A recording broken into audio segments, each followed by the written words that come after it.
Cow? Did anyone say cow? I would be so impressed if you did. No one said that yet, so you'd be a, I don't know, like a gifted abstract interpreter if you did say cow. So here's the deal. These 6 cows that you see on the screen right now were all created by the American artist Roy Lichtenstein.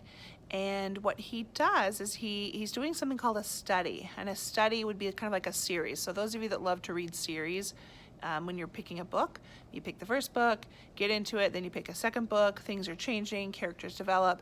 The same thing's happening with his art. So in his study or series, he's starting off with a couple of the cows at the top, and they're looking fairly realistic. The second one that's blue, that's a little different just because it's blue, but you can still tell it's a cow.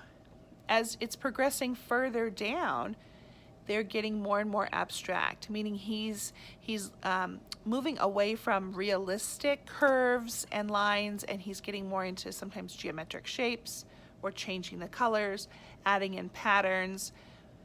The only thing that helps me by the time I get all the way down to the bottom is that I can still see kind of that curved line where I feel like the horn should be, but maybe I'm making that up. Maybe that's not a horn.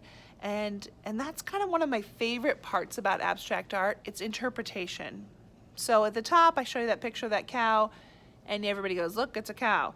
And then you start asking yourself, I wonder why there's no grass, or I wonder if that cow's happy. Does he live in the fence? Is there other cows around him? Like, you don't know, but you start to ask realistic questions because it's a realistic picture.